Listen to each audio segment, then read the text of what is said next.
Hello, everybody. Thank you very much for coming here.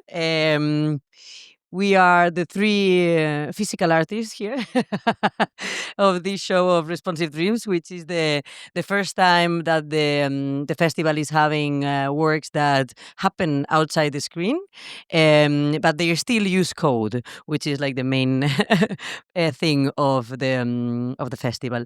Here with me, I have Román Torres, which is an artist from Spain, currently living in Gijón. No, sí, Yes. I never know if it's Gijón or Oviedo, sorry. Gijón, but he was living in Barcelona for many years before. We have Niklas Roy, also an artist from Germany that lives in Berlin. But are you from Berlin originally? I'm from Nuremberg, and Okay. I've been once in Gijón already, or Okay. twice. Okay, that's cool. Twice Also to in Barcelona, Barcelona. yeah, Yes, twice. yes, Yeah. And I'm Mónica Rikić. I'm an artist from Spain, and we are not going to talk now in this around half an hour that we're going to chat. That, of course, as Niklas was just saying, it's open to discussion, please. So don't hesitate to talk at any time. We're not going to talk specifically about our works because that's going to happen in the afternoon.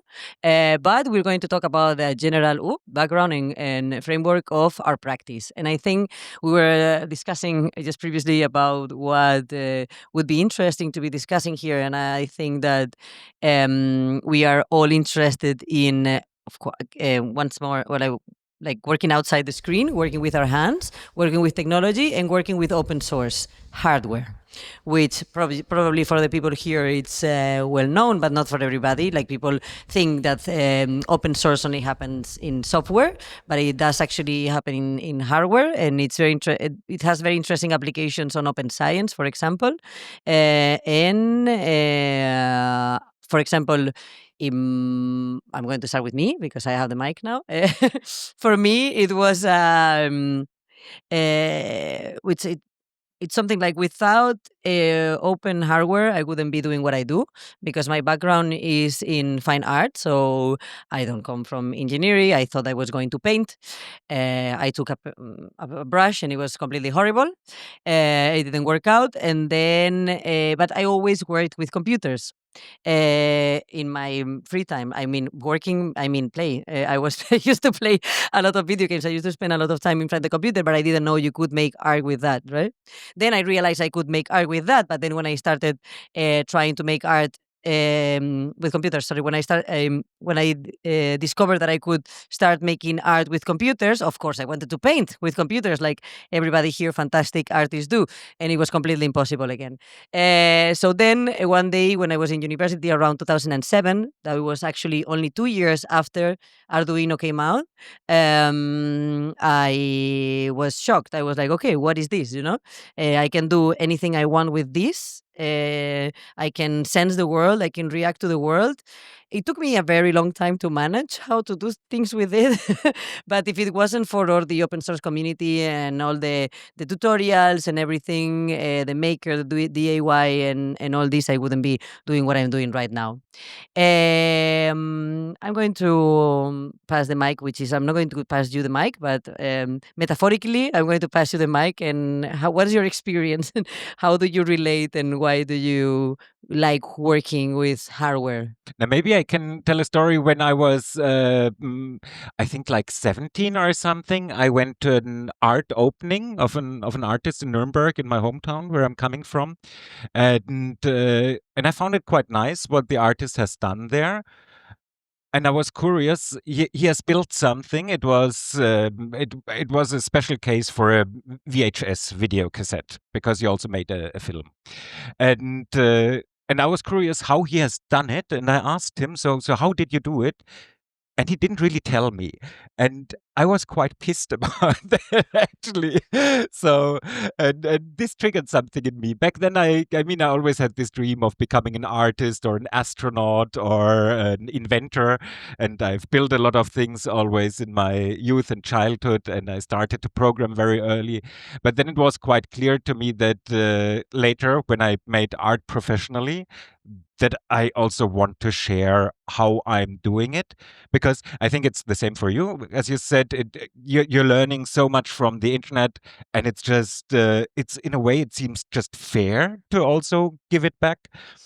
And it has a second really good reason to document well and to document openly, because you don't have to be so well organized with the data on your own hard disk. If you just document stuff nicely, then later you will just access it. You will be able to access it yourself again. So it has very practical purposes, but I also like the general mindset of sharing information freely. How was it for you, Roman? How did you my English. enter the space of building, and what's your relation? Yeah. In the beginning in my work, I was doing a lot of things with lights, but my problem was that I don't have in the beginning electronic skills or something like this. And for me, open source or this kind of um, open world was a super nice opportunity to learning for myself, to build for myself, and to develop for myself a career working with this kind of technology. Yeah, also like now that well, you come from performance, no? More for sí, for ¿cómo se dice? Performance art, yeah, in English. Performing Sorry, yeah, art, performing yeah. art, you know. Yeah. So and that's I think those were one of the first ones that were introducing like this type of like physical stuff in more, no, I don't know, lights and stuff like that. Where you were saying, yeah. And also like and regarding to what Niklas said, like I completely certify that, because before meeting him, I used to, if you go to his website, all of his work is not only documented but published in your website. Yeah, and I don't know if you remember. You remember, no? When I wrote him an email. Yeah, you told me. I mean, I knew your name already for a long time, Yeah. but I wrote is him this how public recorded is this? What can I tell? Yeah, you what can I tell would it regret will be later. private. It's fine, no, because I was building this machine and I was interested, like I was a fan of his work also, and I was building the machine, and he has a machine that has like these balls that go inside a tube, and he has everything documented, blah, blah, and it was around COVID time, you know, and I wrote him an email and he said, hey, I love your work, like thank you for sharing. I'm going to use a similar like system. I'm not going to use, he used a Hoover, I'm going to use another thing, blah, blah. And then he was like, hey, you want to join online, you know, or these online times, you know, where you were like video chat with anyone, you know, like randomly. So I was like, yeah, okay, you know, and then I chat, and Niklas appears with he was a laptop. You were like a laptop in this metaverse thing. I remember. Yeah, you were. We were I chatting appear via in a laptops in space. Yeah, that I was appear cool. in Yeah. this metaverse, and Niklas is literally a laptop with his face, you know, and I was another laptop, so we were like flying laptops, you know, and and that was like he was in his studio, you know, and everything, and that was pretty fun. But I just all this for just saying that yeah, and I think that for example, one thing that your work has that we were actually discussing with Xavi yesterday is like having the like having things shared, and the way you, for example, do your things, or for example in your work also the way you're showing, you know, the box is a open display. It makes people, I don't know, it makes me at least, and I hope it makes more people, and I think that it makes more people think that they can do it. You know, so I think that when you think that you can make something and then you see that things are shared, it doesn't mean it's easy. I mean, I think people fear that if they share their things, things are going to get stolen and people are going to copy you. I mean, people are going to copy you anyway, so don't worry about that. And you copy people too. But So yeah, only if it's good work, huh? Yeah, I mean, yeah. it's also yeah. But I mean, no, but I mean, copying it's not that easy.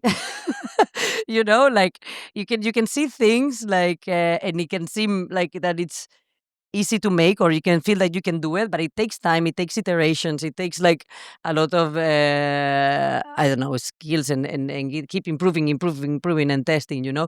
So I think that when you, at least for me, like when you make something and you're proud of it, you just want to share it, right? It's like I don't know. Yeah, but I have but I have a project that is called Zero, that is a internet IoT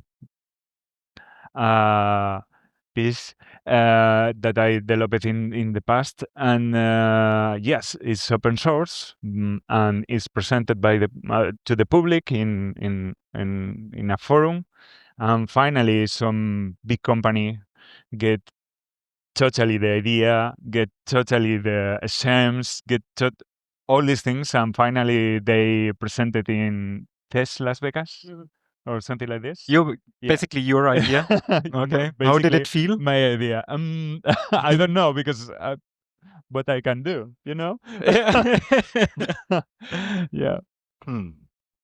And this is a possibility. This is in Okay, but then I can tell a positive story about yes. sharing also and publishing. Obviously. I will have later an artist talk, which is announced as a generative €1 thingy, but it will be different. I will talk about DIY plotters because I think this resonates quite well with the audience here.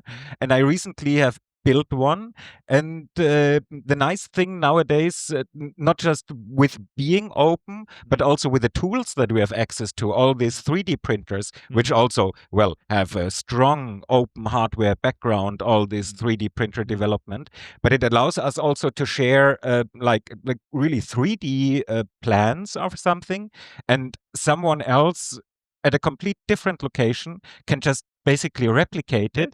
And this is also somehow quite a nice feeling for oneself. And it there will be for you, it will now not be a surprise anymore because I will tell you now, but for the others later who will witness the talk, the latest plotter that I've built, I also published it just a few weeks ago, and there is a person from Barcelona who built it right away, and he said he will come to the talk and he will bring it also, and Is then that we the can. little robot? Yeah, Yeah, I've seen we will have two little robots that that's like plotter robots, and we'll make a plotter robot fight at the end. We have discussed So there you this go, a already. little spoiler. Come Yeah, on yeah, a this little afternoon. Don't spoiler. miss it. It's gonna be fun. So yeah. Okay, now moving on to another subject that was coming up to my head, and I don't know if you've encountered that, but one of the it's very fun. We're talking about sharing. That's cool. We love working outside the screen, but like for example, for exhibiting things in and that's one experience that I just happened this week when we were the three of us setting us for 3 days, while setting up a screen, or something like that. It's much easier, like regarding setup and maintenance in art spaces, And one thing that I find, and at least with Roman, we've discussed a lot in the past, is and especially in the Spanish context, like the limitations and the problems and the fear people have of exhibiting this type of art, especially if it's like handmade electronics and stuff like that, right? And how we take care of our things, how emotionally, maybe you don't feel that, but I feel emotionally involved with my pieces a lot. But not in a sense of making them as if they were pets or stuff like that. Not in that sense, but as part of me, is and I guess that happens with code too, of course. I'm not saying that doesn't happen, but with code, maybe it crashes, or stuff or you try to find a bug. For us, it's things that are available for people to touch, you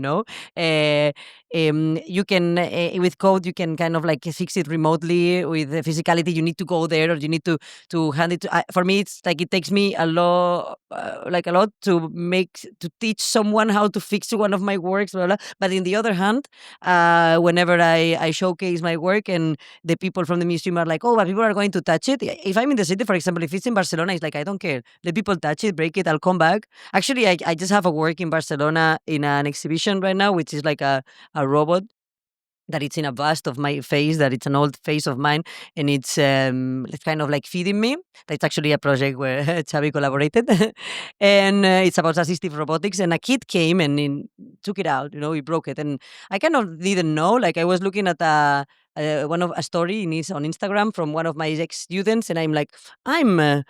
My hair is not done, because it's me, because it's my face actually, and the hair was a little bit down. And I'm what's going on? And they was okay, it was a Sunday. And it was okay, I'm free. I'm just going to go in the morning because the people that are there taking care of the exhibition, actually, they brush my hair. They make it. It's amazing, the way that people, because I let them do it, because I'm not afraid of that, and they are willing to learn, and it's oh, maintenance. Oh, don't worry, you can brush it. They text me, they send me pictures in the morning, it's perfect. Or I think this screw is not specific, and people don't know, but because you let them touch it, then it becomes like something else. And then I arrived, and I don't know why I had a feeling. I brought a second. Oh, I obviously usually have 2 copies of each work too, which that's kind of important from the things I can have. And then I went there, and they were like, "Oh, they already called you," and I was like, "No, they didn't call me." "Oh no, because a kid. It's always a kid." I have kids hacking my words were like 140 centimeters from the floor. I think it was the parent. But anyway, I went there, and it was completely broken, and they were like, "Oh, don't worry, I have another one." And everybody was like, "Whoa," and I think that's the good thing about making it handmade. It's like you're not afraid about if it breaks, I can fix it. It doesn't matter. Like you're afraid if you have a bunch of cables and it's a messy work. Maybe you've found that too.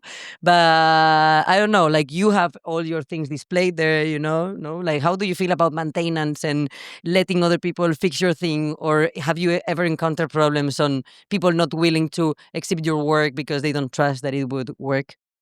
I mean, I'm quite open with letting others fix my work, and I'm always surprised how hesitant people are in institutions to also alter it. I mean, I would just, if I would have to fix my work, I would just use some tape and some zip ties, and just get it running again. And quite often, I think they put too much effort in trying to make it nice, while at the end, I think that a much simpler solution would be nicer, but they want to have this museum chic in there, which I'm not so interested in. Well, I must say that you have But I also want to no, say just something. saying that you are very good with putting tape in the Ah, okay. place. Yeah, Specifically, just I saying have that. a No? tape experience. Yeah, You yeah. have very good tape. But my experience is also with physical works, especially with interactive works, and we talked about it yesterday also, Man and I, that what I'm leaning towards now with like 20 years of building physical artworks, I'm leaning towards very, very simple interfaces, probably industrial interfaces, and especially interfaces that people know already when it's about touching something. Because what I have learned is when you come up with a novel idea of how to control an artwork and giving some information in there, people will probably try out everything that you did not think of, and they will just break it. So I made a lot more experimental interfaces back in the days than I'm doing now. I prefer just to have a coin slot. Everyone knows how a coin slot works, and it's quite easy to operate for everyone. Yeah, in my case is the same. In my experience, I'm trying to put all the works perfect without no possibilities of crashing or something like this. But sometimes when the people interact, for example, I have a prototype of a kind of arcade machine in that you can play during apocalypse of climate change or something like this, and have water inside and have a lot of things inside of the machines. And normally the people, when take the joystick or something like this, they play like you never imagine. And finally, the problem is that they take the joystick in the hand, and yeah, they really get involved or something like this, and you need to improve a lot of kind of joystick to bueno, Yeah, well, But I invite you all to. I'm sorry. I invite you all to check the work that he's talking about. What was the name again? ¿Cómo se llamaba? Última oportunidad. Última oportunidad. It's very interesting. Like it's literally what he's explaining is like an arcade box, but it's in a acrylic display, and inside that acrylic display, there's like changes, like climate changes in there. Like around with water, he makes like fog, or or it gets heated, and light, and you're you put your hands inside the arcade, and you have gloves, like kitchen gloves kind of thing, well, like plastic gloves, and then that's when he's saying like you play with the joystick and people just stick it out, And it's because the final the final stage of the playing is that you never win nothing, because in the end of climate change era, maybe the worst scenario is the possibility, and the people get nervous and and That's finally engagement. That's crashing engagement. everything with the industrial joystick, with the industrial setup. Is yeah, of course. You want to say something, Niklas? Yeah, I wanted to be a little bit fair here also with my criticism about the audience which breaks who breaks everything, because I'm doing actually the same. When Yeah. I go to an exhibition and there are works where I know I'm allowed to touch it, sometimes probably even with works where I'm not allowed to touch it, I'm usually checking how well they are built and where the limits are. So I'm always a little bit like checking and if you imagine that at a big museum where you have, I don't know, 1,000 visitors per day, if they all do it, then shit breaks at the end. Yeah. Well, I'm happy my work is up. You cannot reach it. Right. The way of interacting with my work is just you lay down and watch. That's the interaction. But maybe the problem is that our practice don't have maybe the cost or the possibilities to develop again like a normal typical product from consumers. Well, that's the Yeah. difference between industrial and handmade technology. What kind of Yeah, and we have the problem here right now with my work that sometimes the screen goes off. This is a complete new problem. I have no idea what happens there. It's the industrial product. It is it is but it is hardly quite hard modified, that industrial product, and I don't know if I went too far. And then you have all these problems with the paper, and now there's a complete different humidity here than where I tried it before. So, I mean, one also has to imagine that if a company builds a DVD player or something like this, they are testing this shit hardcore under all kinds of different conditions. We don't have those possibilities. We are relying on our experience, and then it's a little bit of guesswork. Will this survive or not? Yeah. I have an experience on that. SD cards. Mm-hmm. I have an experience on that. SD cards that you take with your digital camera, the ones that you buy in Barcelona, you take pictures in Canada and they get glitched immediately because the SD card cannot work. Yeah, Spanish SD cards used to summer and this hot and this humidity, you take them to Canada and they freeze. And you get glitchy pictures. No, they have like, geofencing. I'm pretty sure they have GPS and geofencing. Yeah. Well, take them to the US. Let's see what happens. Yeah. They get censored. But maybe that's a good opportunity to open up a little bit. Yes, yes, of course. If someone wants to know something about building art with the hands. Yeah, there's just one last comment that I You about have this that I another one. wanted to Okay. do. No, just very quick. Because before you were talking about you especially just open up the thing about you before I used to do more interactive things, now I use more, and I think it can be No, I'm still doing interactive things. Yeah, I'm yeah. just the interfaces. Yeah, the interfaces. I'm not so experimental anymore when it comes to the type of interfaces. I'm rather experimental than probably what you do then with an interface, which is a common interface. Exactly. Let's call them the alternative controller. So the alternative controller hype, let's say it that way, it was bigger before. Now it's a thing. I feel it's a thing that it's more that it's staying with the video game community, which is like really cool. But I also think that it's easier to play with the imaginaries, or the narratives or the feelings people have with the interfaces that are already there, because our understanding as society, our general understanding of technology is different. So maybe it's more playful to work with the meanings things that are like the meaning of the coin, how you call it, coin thingy, the meaning of the LED light, the meanings of the technological objects that we interact with usually can be like the hacking those meanings by you giving them another use. It's very playful and it's nice, and then you have the plus that maybe you don't need to build them. I just stopped making things interactive. Mine are contemplative. But I also think that it's they do their thing. They interact with concept. But I think it is might be. I could imagine that some of you have more of a software background, and maybe you have programmed some websites also, or something like that. Because that was also my experience when I started programming for the web that Flash came out, Macromedia Flash, and I built like really weird interfaces, super hard to navigate through a website. And that's also something that I don't do anymore. I just want to have it as clear as possible that people can actually access the information. And then maybe I have a gimmick somewhere, but it's not that the entire interface is not based on a gimmick that no one understands. No, No? don't No worry. Macromedia pasa Flash for you? Does anyone No, has any I'm- questions? Oh, no. No, I was thinking in another things about interactivity, but no, you can continue. You can, yeah, I mean, no, don't worry. No, Roman, now we would like to know your thoughts about interactivity, please. No, it's because I lost a little bit my interest for interactive projects. Ah, okay. Yeah, Why? for interfacing with the people.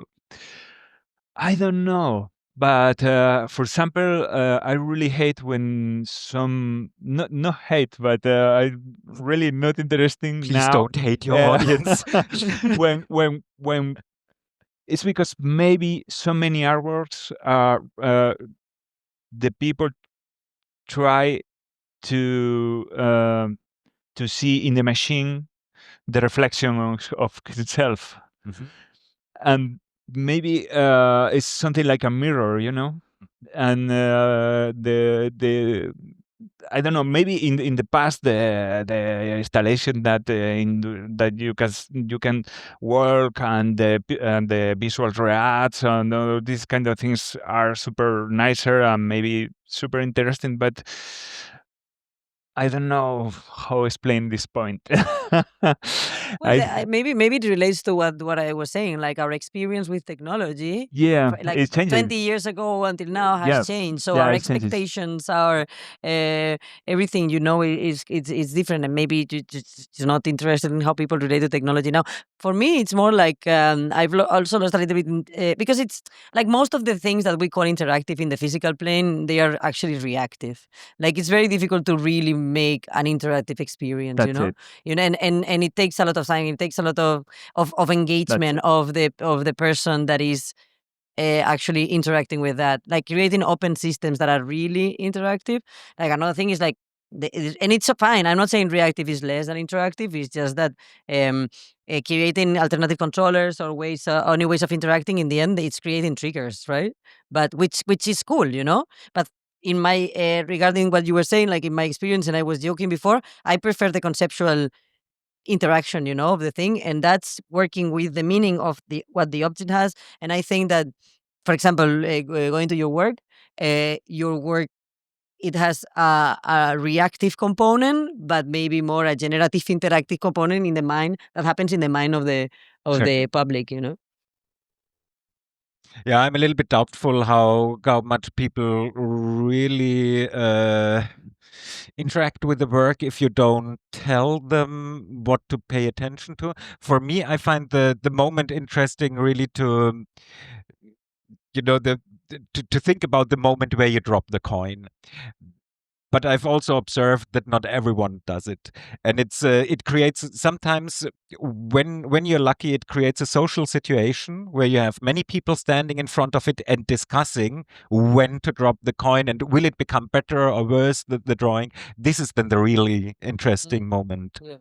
Well, I guess it's like in your work, do people try to find out what the machine's saying from the binary code? Yep. Yeah. So many people get ChatGPT to take a photo to try to translate, but maybe ChatGPT is not good with the lights, and you need to take a photo with the right exposition. But I think you can do it. So, anyone has any questions? Oh, yeah, please. Or I'm going to comments. give We are you also your open for comments. We accept comments. comments. Connecting a little bit to the maintenance talk before, a lot of the time when you're working with hardware is the finish you're giving to the hardware, like the sanding, painting, the wiring, the polishing. How do you approach that? How do you know when it's like good enough? I know that there's people that really like to make it like very pristine. There's people that like to make it very rough and prototype looking. What is your approach, and when do you know, like, okay, this is good enough? to move on? Always too late. Yeah, that's it. really a problem. If you spend so much Yeah. time with the work and you start to love it, and then you want to do a little bit more and more and more, Yeah. and then you realize, fuck, I should have stopped earlier. Yeah.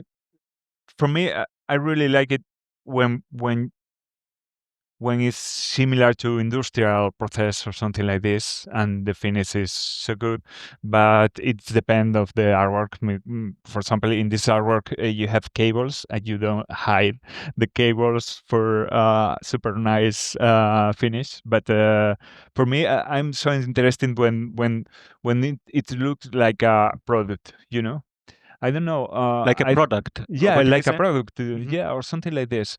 I really like the things that looks like self-mating. Something like a fab things or so. But I like when you see something like a finished police but maybe it's not possible with your with your possibilities or the time or I don't know. The story behind it, Yeah. the story you're telling, that it has to be more. Yeah.